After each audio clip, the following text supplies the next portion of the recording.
Hi everybody, I'm Bree the Plant Lady, checking in with a weekly garden tour. Today is April 30th. I can't believe April is over, and the garden looks more magical than it ever has on this date.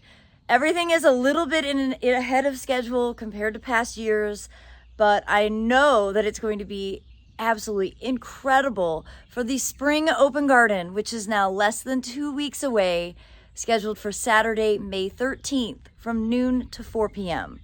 Remember, this is a free, no registration, rain or shine event, basically guaranteed to rain because I have planned something. And we're gonna have that epic plant sale. I think there will be something for everyone to be able to indulge in. Now, there's so much going on here in the garden that I'm going to break this week's tour into a couple different segments. That way you can get an in-depth view, but not be overwhelmed with one really long tour. And I just want to note all of the hard work of sowing and re-sowing as a result of the holiday freeze is totally worthwhile. I think the garden looks better this year than it ever has before, and I am so excited to share it with you. Well, we're gonna start right here at the driveway where I parked my car. And that Celtis sinensis, which is a beast of a plant, it just frames this cottage bed so well. Now the pot that it's planted in is falling apart. We figured once the cottage display is over, maybe in June or July, we're actually going to come up with a plan to build like a rock wall / bench and take the pot out, because as you can see, it's just split and not really attached at all. Basically build a planter that would also serve as a seating area.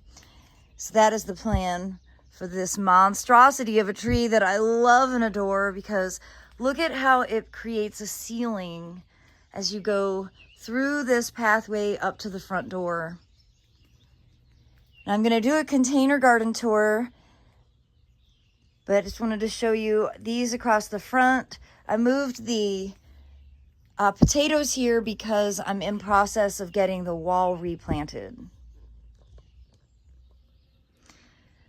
Well, as you can see, the bees have discovered the poppies, and I love how the poppies just have planted themselves. And of course, the bees really appreciate having these flowers in abundance.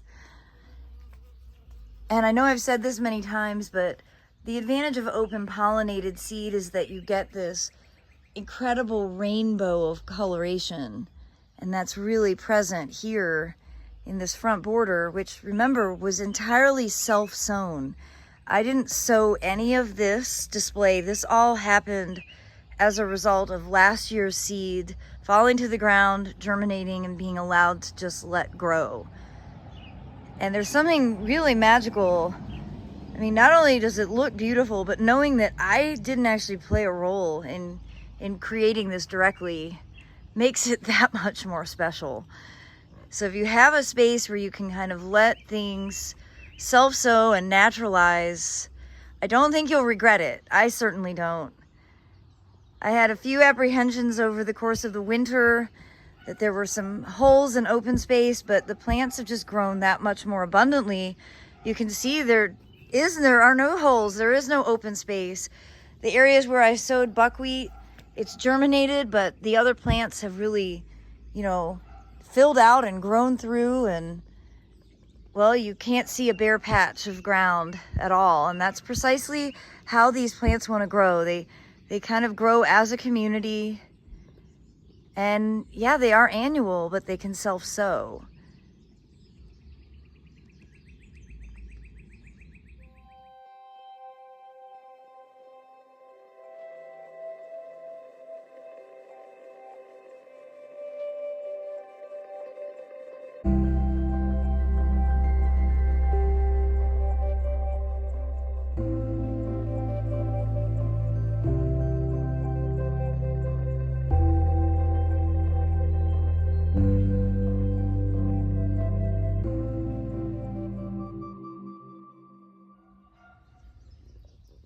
Some highlights, that clump of barley.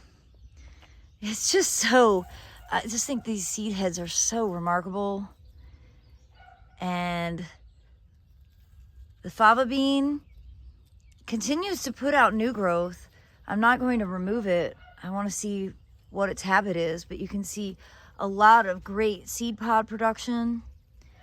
And the self-sown cilantro, I just think this is one of the most important plants for a cottage garden to fill in the gaps and provide that light, airy flower structure, that soft white that really looks so nice in contrast with the dark colors of the larkspur and the bachelor buttons.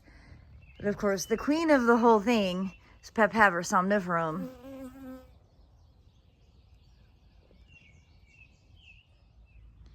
So over here on this side of the driveway, you can see a lot going on. We've got the Itea. This is Love Child, and that is starting to bloom. See those flowers right there? Now this does sucker. You can see that it's kind of suckering along the edge, and I'm just gonna roll with that. That is its habit, is sort of a scrambling native shrub. Behind that, we've got Crinum ellambosicae. I think I said that right. With lots of flowers. You know, I had these in way too much shade, and a few years ago, 3 years ago, 2020, when I renovated this bed, I moved it into this spot, and it's done so much better. I need to move all of my crinums into more sun. Now you can see lots of tiger lilies, which have naturalized in here, and Edgeworthia. And here again is that Love Child Itea. This is from First Editions. And, you know, it's just starting to bloom. The blooms are super fragrant. It's just a beautiful plant altogether. It's just a really beautiful plant. Behind that, you can see some strawberries. And that is my favorite Snowy Belle from Bushel and Berry. It's been in this pot for 3 years now. And I think that this is the year that I'm going to transplant it into the ground or into a larger pot. I think I said that last year and didn't do it. So I know I've shown you this rose when it was in bloom and looked really beautiful. As you can see, it's doing what roses do. I don't treat roses for diseases because I think that is a waste of time. And I think actually my plan for this is to do a really hard cut back. Just let it reflush. It bloomed really nicely this spring. And now, you know, we've had really wet. We've 17 inches of rain in the month of April here in my garden. And you can see the rose is definitely suffering from something. I am not interested in putting down chemicals to fix it. I don't think that a plant needs that kind of attention. But I think my solution is just going to be to cut it back hard. It looks ugly and it does not bring me happiness. So cutting it back is the easiest solution for that. Now the border out here in front of the bedroom is a little bit later. This was sown later. Most of this was self-sown, but this is quite a bit of shade. So you see the plants are much smaller. I don't have very many poppies established in here, but a great stand of larkspur. Now that window box back there has been not getting watered because I should never rely on myself to hand water something. This window box does much better with succulents in it. To be honest, I'll probably go ahead and just replant it because the likelihood of me bringing water out to this every day is slim to none.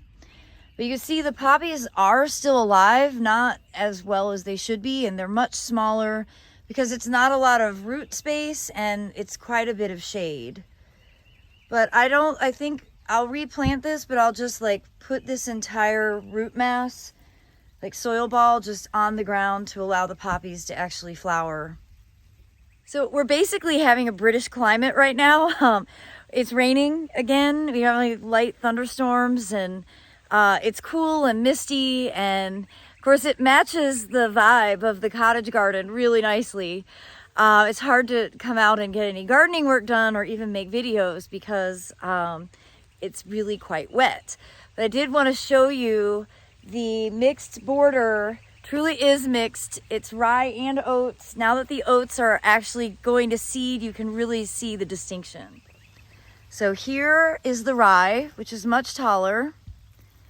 And then integrated in are the oats. And you see the oats sort of have this sweet dangle. In my book, Gardening with Grains, I describe oats as the dancer because in the breeze, those seed heads just kind of float in the air and dance. I'm really pleased with how this looks. The Carey Academy kids were here this week and they were so excited to see what their efforts back in the fall had grown into. But they were really fascinated by the self-sown carrot patch, which, as it indicates, self-sown, it seeded itself. And you can see how absolutely magical that is looking right now, particularly with the foxgloves planted at the base. And the carrots just add an element of whimsy and delight and beauty and practicality. And you can see here, these carrots are growing under a live oak, getting very little direct sunlight. And look at how happy and healthy they are. They literally chose this place to grow on their own. And I think they really round out that cottage vibe. It definitely feels and looks like England.